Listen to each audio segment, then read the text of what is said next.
तो यहाँ पर एक खास चीज़ जो मेरे सामने है विच इज़ क्लोज टेस्ट। सभी स्टूडेंट्स एक बार मुझे यार यहाँ पे थम्स अप लगा के बताएंगे, मुझे ये विजिबल होना चाहिए कि मेरे बच्चे यहाँ पर मेरे साथ जुड़े हैं, they are equally understanding what I am trying to tell them. अब आज अगर आप मेरे साथ ये क्लोज टेस्ट का सेशन अटेंड करते हो, यानी कि एग्जाम में कहीं से भी क्लोज टेस्ट आ जाए, आपको हमेशा से क्लोज टेस्ट में कोई दिक्कत नहीं रहेगी। एक बार ना थम्स अप लगाएंगे सभी प्यारे बच्चे यहाँ पर फटाफट, बिकॉज आपके थम्स अप से ही मुझे मोटिवेशन मिलेगा, मुझे समझ में आएगा कि मैं आप तक पहुँच पा रही हूँ। ठीक है, चलो जी देखते हैं यहाँ पर। एक सेकेंड, साथ let me just put this on for the charging here. चलिए जी शुरुआत करते हैं, देखते हैं क्लोज टेस्ट का मतलब क्या है। एक इस टाइप से आपको एग्जाम में कुछ एक सवाल आएगा, इस टाइप से एक क्लोज्ड फॉर्म में एक सवाल आएगा, और हमें इसमें क्या करना होगा, हमें इसमें यहाँ पर आंसर्स फिट करने हैं प्यारे बच्चों। इस तरीके से कुछ आएगा आपको क्लोज फॉर्म में, ठीक है ना जी। कुछ सर्कल्स में, मतलब कि ये आपको यहाँ पर ब्लैंक दिए रहेंगे। मान लो ये ब्लैंक नंबर 1 है, तो एक ब्लैंक के लिए ना आपके पास 5 ऑप्शंस होंगे। ठीक है, एक क्वेश्चन के लिए यहाँ पर आपके पास ये 5 से 6 क्वेश्चंस का 5 से 6 नंबर का क्वेश्चन आपको एग्जाम में देखने को मिलेगा। और जब आप इस क्वेश्चन को सॉल्व करते हो, यानी कि इंटू 5 कर लो, यानी कि 30 कह लो यार, 30 वोकैब वर्ड्स आपको यहाँ पर दिखने को मिलेंगे इस पर्टिकुलर क्वेश्चन के अंदर। अब जो ब्लैंक्स हैं, जैसे कि हम फिलर्स सॉल्व करते हैं, या तो ब्लैंक्स आपके वोकैबलरी के ऊपर आधारित होते हैं, है ना, मतलब ब्लैंक्स के जो ऑप्शंस होते हैं, या तो माय डियर आपके ये वोकैब के ऊपर आधारित होंगे, या फिर ये कैसा होता है, ग्रामर के ऊपर आधारित, है ना। तो मैं बोलूँगी या तो वोकैब बेस्ड होगा या फिर ये ग्रामर बेस्ड होगा, ये चीज़ हमें यहाँ से समझनी है। कुछ इस प्रकार से आपको देखने को मिलेगा, एक आर्टिकल सा, एक पैसेज सा दिया होगा क्लोज्ड फॉर्म में, हर एक ऑप्शन के लिए आगे फर्दर 5 ऑप्शंस आपको यहाँ पर ये दिए होंगे। आपको मैं टाइम दूंगी, आपको सही ऑप्शन का सही आंसर यहाँ से फिट इन करना है। अच्छा जी, अब इसके लिए करते क्या है, एग्जाम्पल समझ में आया। जब भी हम ये चीज़ को यहाँ पर सॉल्व करते हैं, यहाँ पर जाते हैं, तो हमें करना क्या है। ठीक है, अब यहाँ तक तो हम पहुँच गए, आओ देखते हैं यहाँ पर करना क्या है। तो इस क्वेश्चन में सबसे इंपॉर्टेंट चीज़ यहाँ पर यही स्टैंड करती है कि जब भी ऐसा क्वेश्चन हमारे पास हमें देखने को मिले, हमें सबसे पहले ना रीड एंड अंडरस्टैंड। अब जब आप रीड एंड अंडरस्टैंड करते हो तो आप लोगों को थीम में समझ आ जाता है कि किसके ऊपर आधारित है ना। वो थीम क्या है, it is based on so and so, जो भी है। फिर जब आप रीड ही करते हो तो आप अपनी लाइंस को अपने ऑप्शंस के साथ, यानी कि जो आपके सेंटेंसेस है ना, सेंटेंसेस को ऑप्शंस के साथ रिलेट कर सकते हो। ठीक है, अपने अपने सेंटेंसेस को ऑप्शंस के साथ यहाँ पर रिलेट कर सकते हो, therefore you can put your desired answer. आइए देखते हैं, सब लोग मेरे साथ रेडी हैं इस आर्टिकल के लिए, तो एक बार थम्स अप तो ज़रूर लगा देंगे। फटाफट से रीड करो, समझो, और देयर आफ्टर अपने अपने आंसर्स लगा दो। Hello everyone, Vaibhav and Phantom.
Very good very good. I believe सभी स्टूडेंट्स के आंसर्स यहाँ आने लग गए हैं। एक बार जल्दी से इसको सॉल्व भी कर लेते हैं यहाँ पर। अब यहाँ पर हमें देखते ही समझ में आया कि बच्चे जो इसकी थीम है ना वो सोलर सिस्टम के ऊपर आधारित थीम है। मतलब कि यहाँ पर ऑथर हमें कहीं ना कहीं सोलर सिस्टम के बारे में बयान कर रहा है, सोलर सिस्टम के बारे में यहाँ पर हमें बता रहे हैं, इन्फॉर्म कर रहे हैं। The solar system has been a complicated wonder for the astronomers. This is a dash to which we may never have the exact answer. फटाफट से इसको ज़रा रीड एंड अंडरस्टैंड कर लेते हैं। Man has wandered the age of earth. Ancient times there were all kinds of dash seem to have dash, but man could not begin to dash about the question scientifically until about, मतलब कहीं ना कहीं solar system से related है। और आदमी ने क्या सोचा, मैन ने ये सोचा, मैन ने ये वॉन्डर करा, सन अर्थ मून कहाँ कौन किसके इर्द गिर्द रिवॉल्व करता है, कुछ इस प्रकार से यहाँ पर ये क्वेश्चन है। तो solar system has been a complicated wonder. आप लोग को करना क्या है, आप लोग नंबर 1 लगा करके यहाँ पर आंसर लगा के अपना प्यारा सा आंसर यहाँ पर बता दोगे। देखो यार, आंसर सही हो गलत हो इससे फ़र्क मुझे अभी नहीं पड़ेगा। हाँ, एग्जाम में गलत मत हो क्वेश्चन को, यही जानने के लिए, इसी चीज़ को स्ट्रॉन्ग करने के लिए शायद आज हम ये पाठ कर रहे हैं। और आपने देखा होगा हर दिन जब हमारी यहाँ पर 10 बजे को क्लास होती है तो मैं कोशिश क्या करती हूँ कि अपने स्टूडेंट्स को ना डेली कुछ नए नए टॉपिक्स करवा दूँ, है ना। कभी क्लोज टेस्ट, कभी सेंटेंस रीअरेंजमेंट, कभी आपके पैरा जंबल्स, कभी कुछ हम एरर्स, है ना, डिफरेंट क्वेश्चंस यहाँ पर लेकर आते हैं। अब यहाँ पर वेरी गुड स्टूडेंट्स के आंसर आने लग गए हैं। बी सबका बी आंसर आया, देखते हैं। The solar system has been a complicated wonder for the astronomers. अब ये कॉम्प्लिकेटेड वंडर रहा, this is a dash to which we may never have the exact answer. चीज़ों को रिलेट करो। यहाँ पर आपके पास एक सवाल दिया हुआ है, हमारे पास कभी भी एग्जैक्ट आंसर नहीं होगा। अब जनरली जब हम आंसर बोलते हैं तो हमारे पास क्वेश्चन का आंसर नहीं होता है ना यार, क्वेश्चन का आंसर नहीं होता। तो प्रॉब्लम को हम हमेशा सॉल्यूशन के साथ करते हैं। यार व्हाट इज योर प्रॉब्लम, यार this is the problem, please find out a solution. बोलते हैं ना यार ये दिक्कत है, इसका सॉल्यूशन निकालो, this is the problem, find out the solution. This is the question, so what is the answer of this question. हमेशा ऐसे ही रिलेट करते हैं। तो बहुत बार स्टूडेंट्स को कन्फ्यूजन होगा कि मैम यहाँ प्रॉब्लम लगा दे या क्वेश्चन लगा दे, या फिर मैम मैटर, क्वेरी या डिलेमा।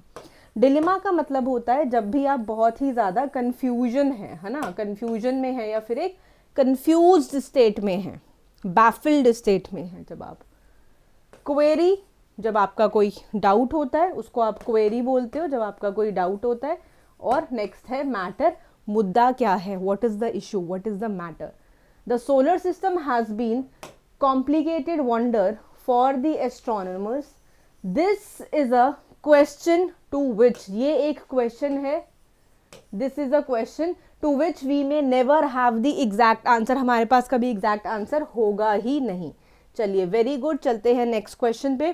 क्वेश्चन नंबर 2 को फटाफट से सॉल्व करेंगे। अराउंड, आउट, अबाउट, ऑन या फिर ऑफ, बहुत सारी चीज़ें हैं, इनको ज़रा आंसर लगाएंगे यहाँ पर। Very very welcome, warm welcome जो सेशन में आ रहे हैं। और आज नहीं कल नहीं, हर दिन आपको सेशन में आना है मेरे साथ 10 o'clock, ठीक है।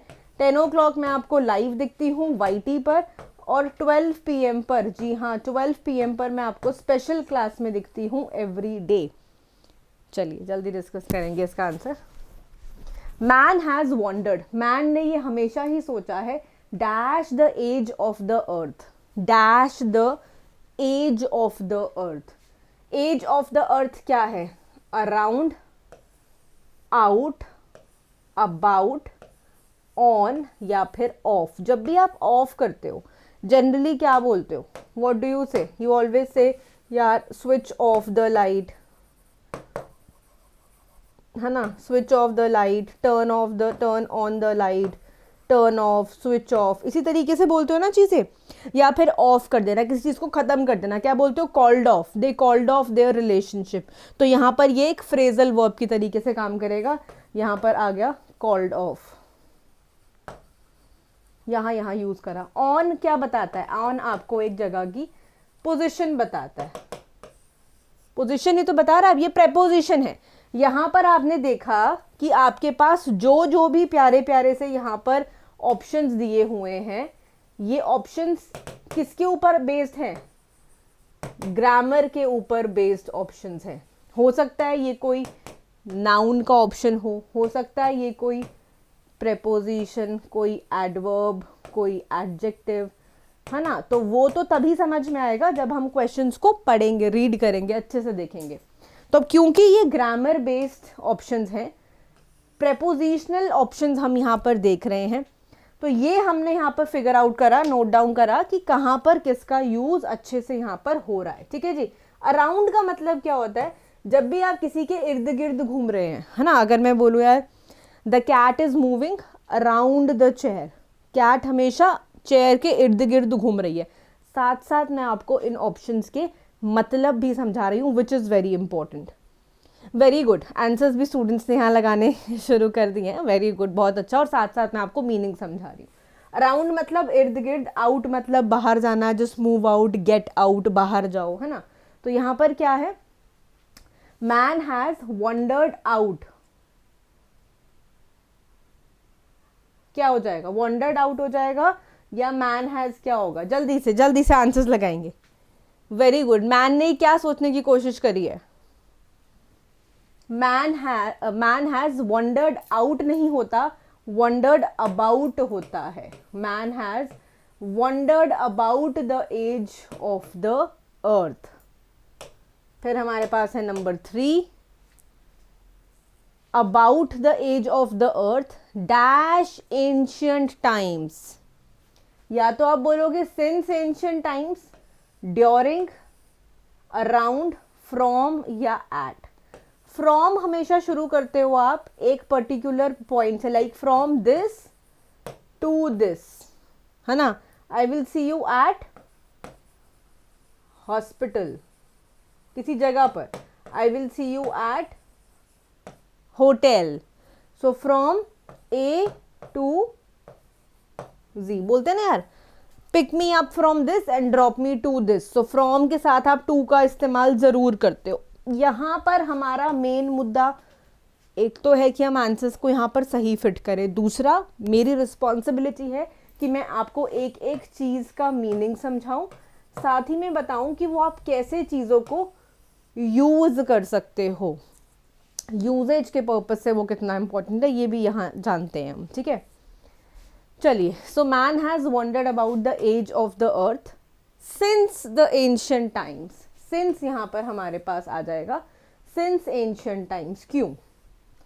ड्यूरिंग का मतलब होता है जब मैं एक समय की बात कर रही हूँ, एक टाइम पीरियड की बात बोल रही हूँ। During the world war 2, during the world war 1 बोलते हैं ना इस प्रकार से। मतलब कि जब आप टाइम पीरियड की बात कर रहे हो, यहाँ पर समय की बात कर रहे हो, you talking about the time period. Around again जब आप किसी के इर्द गिर्द घूम रहे हैं। From one place to another हो गया यहाँ पर, this is the second one. And at भी आपको समझ में आ गया, I will see you at some specific place. चलिए, तो 3 ऑप्शंस हमारे यहाँ पर क्लियर है, यानी कि 3 में से 3 नंबर अभी तो पक्के हैं और 10 सवाल हमें यहाँ पर करने हैं। 10 सवाल, 3 क्वेश्चन हमारे पक्के हो गए। चलते हैं यहाँ पर 4th नंबर पर। 4th को एक बार सॉल्व करेंगे। टाइम की तो प्रॉब्लम नहीं लग रही, छोटा सा आर्टिकल है, थोड़ा सा ट्रिकी है क्योंकि ऑप्शंस ट्रिकी हैं। आर्टिकल दिखने में बहुत प्यारा सा बच्चों वाला लग रहा है, लेकिन यहाँ पर थोड़े से प्रॉब्लम आएंगे। मैम आइडियाज़ लिखें, ओपिनियंस लिखें, स्टोरीज, मैटर्स, एक्सियम्स, है ना। इसको एक बार समझेंगे फटाफट से। वेरी गुड, आकाशदीप, शुभम, सबने बहुत सही आंसर्स यहाँ लगा दिए हैं। Great to see.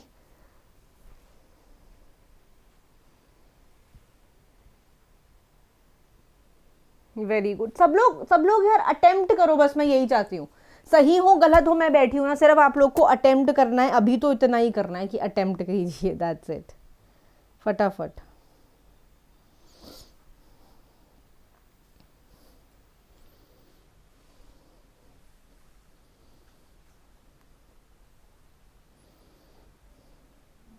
Very good, answers आते चले जा रहे हैं। चलिए देखते हैं।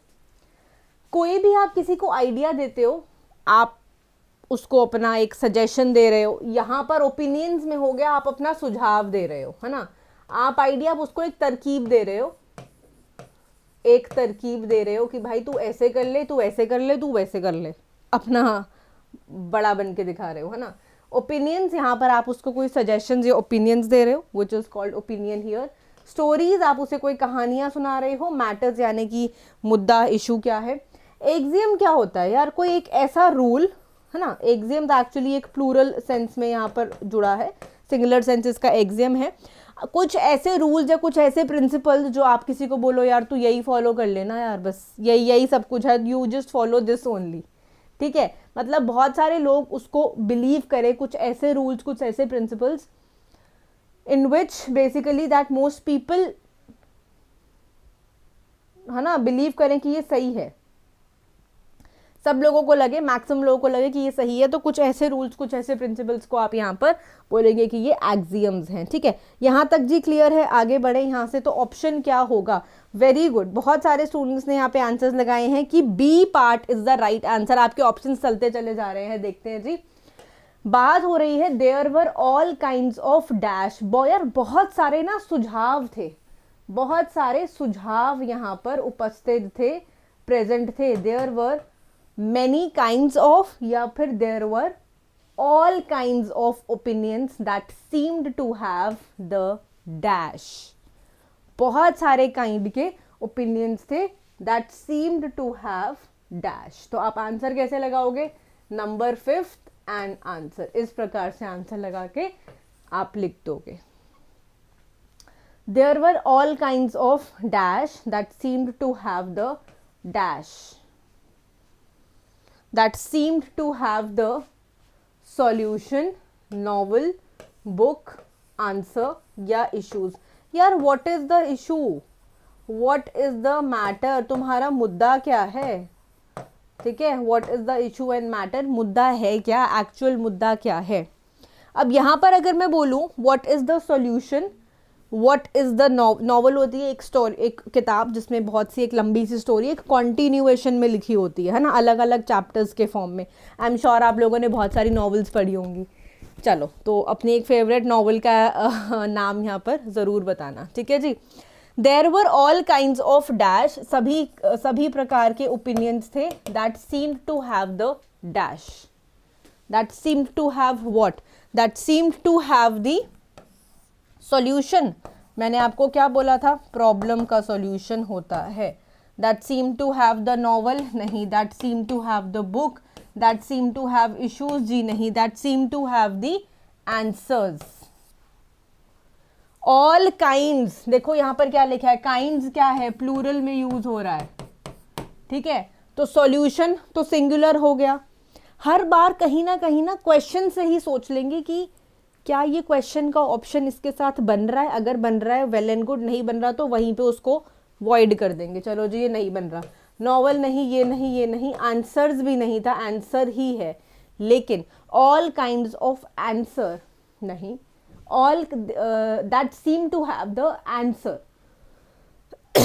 D part is the right answer, सभी ने यही लगा दिया है, ठीक है।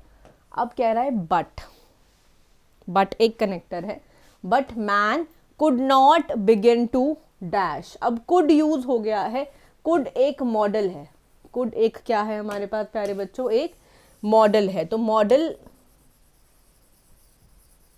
ठीक है, और कुड हमें बताता क्या है, ये एक कैन शब्द का पास्ट इक्विवेलेंट है, कैन शब्द का पास्ट इक्विवेलेंट यहां पर है। But man could not begin to dash, could not begin to read, think, open, guess या फिर वंडर। क्या लिखेंगे आंसर, ग्रेट। सभी लोग ऑप्शंस लगाओ, एक एक बार ट्राई करो, बस मैं यही बोल रही हूँ, सही हो गलत हो यार, I am there to tell you, बस ट्राई करो, ट्राई अटेम्प्ट करो, सही गलत की चिंता नहीं करनी, आई विल टेल यू। जल्दी से, फटाफट से स्पीड बन गई है, समझ में आ रहे हैं क्वेश्चंस अब तो स्टूडेंट्स को, सभी को, वेरी गुड। कई स्टूडेंट्स में देख रही हूँ यार, मतलब अटेम्प्ट ज़रूर करते हैं, वो हार नहीं मानते, हमेशा से ही अटेम्प्ट करते हैं। और कई बच्चों को तो यार होता है यार जितना मर्जी बता दो, वो अटेम्प्ट नहीं तो मतलब नहीं, वो नहीं ही करेंगे। वेरी गुड, गुड, तो अटेम्प्ट भी अच्छा ही कर रहे हो। नंबर 6 लिखकर अपना आंसर यहाँ पर ऐसे बच्चे लगा देंगे। But man could not begin to dash about the question, man could not begin to think about the question scientifically until about 400 years, until about 400 years dash, when it was proved that the dash revolved around the sun and the earth was a dash of our solar system, then scientists knew where to dash. Clarity है सबको, clear है, okay है, आगे बढ़ेंगे। Man could not begin to dash about the question scientifically until about 400 years. Answers. बहुत बढ़िया, excellent excellent, बिल्कुल। तो यहाँ पर आप देखोगे बच्चे part B, but the man could not begin to think, वो स्टार्ट नहीं सोच नहीं पाया। कुड नॉट का मतलब एक पास्ट इक्विवेलेंट है कैन का, और एक ये मॉडल है, बोलते हैं ना यार, can, could, shall, should, will, would, may, might, dare, need to, ought to, 12 type के मॉडल्स होते हैं। तो यहाँ पर हमारा बी पार्ट बिल्कुल सही है, could not begin to think. Number 7 an answer, attempt करो।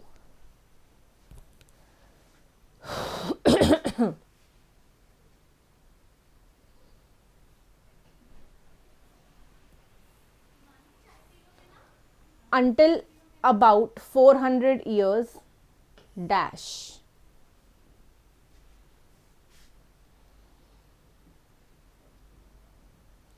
when it was proved that the dash, number 7 again देख रहे हो, टाइम, नाउ, देन, ऐसे ऐसे टाइप की चीजें आएंगी कि लगेगा कि सारे ऑप्शंस क्वाइट सिमिलर हैं, और कई बार तो लगेगा कि इतने सारे ऑप्शंस देख के कि ये बहुत ही ज़्यादा सिमिलर है, इसमें से कौन सा ऐसा राइट है जो फिट हो रहा है सेंटेंस के अंदर, वो भी देखना हमें लगेगा कि टफ पार्ट है, बट वहीं से आपको आंसर निकालना है, ये बहुत ज़रूरी है।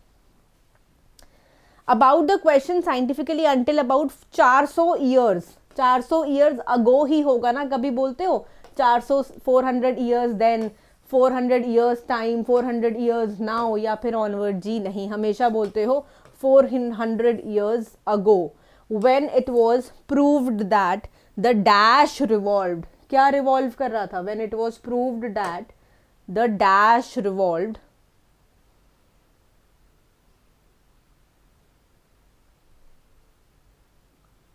जल्दी से 9th का answer, proved that dash revolved around the sun and the earth was a dash of solar system, 9th and 10th।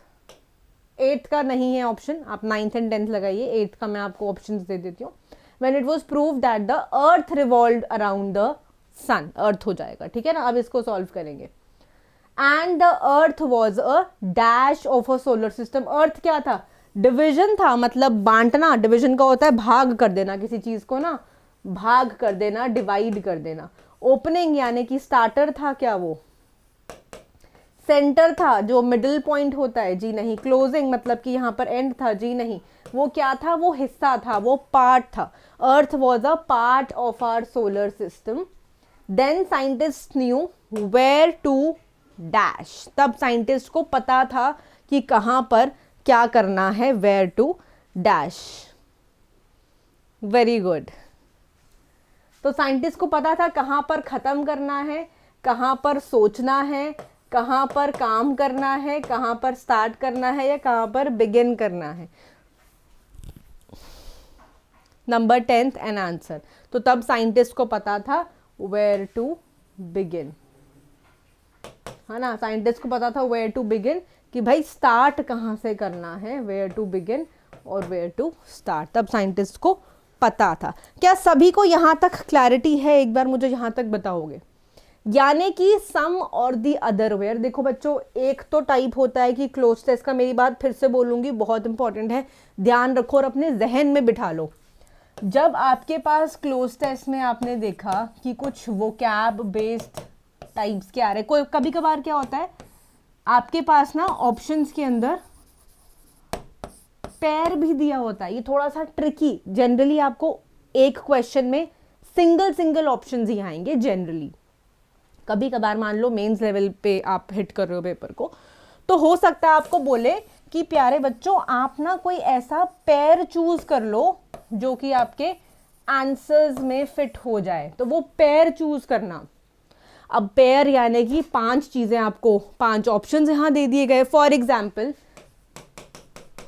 ठीक है, फॉर एग्जाम्पल आपको सवाल में दिया गया है बैफल, मडल, परप्लेक्स। एक एग्जाम्पल दे रही हूं सिर्फ, जस्ट अभी मेरे दिमाग में आया है, थॉट दे दूं। Muddled, baffle, perplexed, confused, all of them।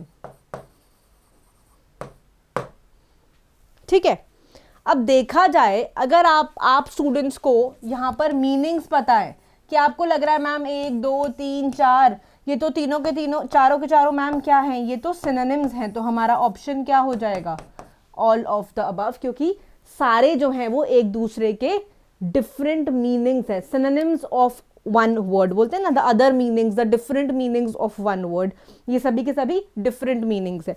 तो बार बार मैं बोलूँगी कुछ ऐसी ही चीज़ें आपको एग्जाम में यहाँ पर केटर करनी है। 5 ऑप्शंस, ये 5 ऑप्शंस जहाँ आपको दिखने को मिल गए, आपको सोचना है। अब हो सकता है कहीं ना कहीं एक ऑप्शन ये दिया हो आपको बैफल के साथ परप्लेक्स, ठीक है, अगला दिया हो फॉस्टर के साथ, क्या कर रहे हो, फॉस्टर के साथ आप किसी चीज़ को नर्चर कर रहे हो। चलो एक ऑप्शन ये दिया है, तो कहीं ना कहीं हमें क्या पता लग रहा है कि ये जो दोनों चीज़ें हैं ना बच्चे, वो सिनोनिम्स वाले ऑप्शन हैं, सिनोनिम्स के ऑप्शंस हैं। फॉस्टर का मतलब होता है नर्चर करना, पेरेंट्स नर्चर अस, पेरेंट्स फॉस्टर अस, है ना, होता है ना, तो मतलब या तो सिनोनिम्स दिए होंगे। अब ये तरीका है, एग्जामिनर आपसे पूछ सकता है कि आप एक सही ऑप्शन निकालो, एग्जामिनर आपसे पूछ सकता है कि सही पेयर खोज करके निकालो, एग्जामिनर ये भी पूछ सकता है कि क्लोज टेस्ट में एक ब्लैंक है, उस ब्लैंक का ना दिए गए ऑप्शंस में से एंटोनिम निकालो, ये भी पूछ सकता है कि एक बोल्ड लेटर का वर्ड लिख दिया, यहाँ पर एक बोल्ड लेटर, मतलब बहुत टफ लेवल समझा रही हूँ ये तो अब मैं आपको। उसके बाद बोला कि ऑप्शंस, तो मतलब सिर्फ और सिर्फ आपको करना क्या है, थीम समझना। Even if the vocab based words, होता क्या है कई बार हमें वोकैब जानने को लगता है कि वोकैब थोड़ी सी एग्जाम में मैम टफ लेवल की थी या फिर हार्ड लेवल की थी। उस केस में आपको क्या करना है प्यारे बच्चों, सेंटेंस को ऑप्शंस के साथ रिलेट करके देखेंगे, है ना, रिलेट, और फिर रीड करके जब देखेंगे ना, तो कभी कोई दिक्कत आएगी ही नहीं, कभी भी कोई दिक्कत नहीं आएगी, ट्रस्ट मी ऑन दिस। बहुत बार ऐसा एग्जाम में होता है। अब करना क्या है, मल्टीपल टाइप्स के हमने क्लोज टेस्ट के ऑप्शंस समझ लिए हैं, क्लोज टेस्ट के डिफरेंट टाइप्स मैंने आपको शायद यहाँ पर बता दिए, तो कभी प्रॉब्लम आएगी नहीं। अब सबसे इंपॉर्टेंट चीज़, अब बात बच्चों की आती है, मैम सारी बातें ठीक है आपकी, बट मैम एग्जाम में सिलेक्शन कैसे ले, थोड़ा सा वहाँ पर हमारी हेल्प करो, सिलेक्शन ही सब कुछ है। 2024 आपके पास पड़ा है, आप लोग एप्लीकेशन, लर्नर एप्लीकेशन डाउनलोड कर लोगे, बैंक एग्जाम्स पे जाओगे, अमृतपाल सोडी मेरा पेज, उसको वहाँ पर आप तुरंत से जा कर के फॉलो कर लोगे, ठीक है। जैसे ही आप इस पेज को फॉलो करते हो, आप क्या देखोगे, मेरे फ्री क्लासेस, मेरे फ्री बैचेस चल रहे हैं। आप लोगों के लिए फ्री क्लासेस के लिए मैंने एक स्पेशल सीरीज स्टार्ट करी है, top 140 rules of grammar, 140 rules of grammar. ये सिर्फ और सिर्फ आप लोगों के लिए डे वाइज, डे 1 2 3 इस तरीके से मैंने स्टार्ट करी है। तो प्लीज़ ये सीरीज़, ये सेशन भूलो मत, इसका फ्री क्लास होता है हर दिन 12 बजे को, बिल्कुल फ्री क्लास, ठीक है। आप लोगों के लिए ये बैच डिज़ाइन किया है, और आपको पता है डिस्काउंट्स भी चल रहे हैं, जी हाँ चल रहे हैं डिस्काउंट्स। तो फ्री बैच के लिए एक फाउंडेशन बैच, जो कि आप जो भी स्टूडेंट्स मेरे IBPS 2024 को टारगेट कर रहे हैं, कुछ इसी तरीके से चीज़ों को ट्रिक्स के साथ कैसे करना है वो हम वहाँ पर सॉर्ट करते हैं, ठीक है। तो एडमिशन के लिए आप बाय कर सकते हैं इस कोड को लगाकर एनरोलमेंट अपना, प्लस सब्सक्रिप्शन या आइकॉनिक सब्सक्रिप्शन, जो भी सब्सक्रिप्शन आप चाहते हैं इसके ज़रिए आप ज़रूर एनरोल करो, ठीक है। और हर जगह मैंने आपको बता तो दिया ही था, आपको क्या करना है फटाफट से फिर से बता दूंगी जी।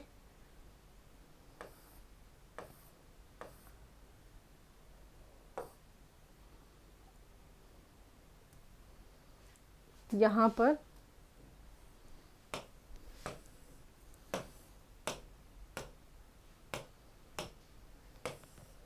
इंग्लिश बाय अमृत कौर को आप ज्वाइन कर लोगे टेलीग्राम इंस्टाग्राम पर, ताकि कोई भी लिंक्स पीडीएफ्स या कुछ भी हो आपको मिल सके, ठीक है। चलिए इसको स्क्रीनशॉट कर लीजिए ताकि सारी चीज़ें आपको क्लियर हो। धन्यवाद।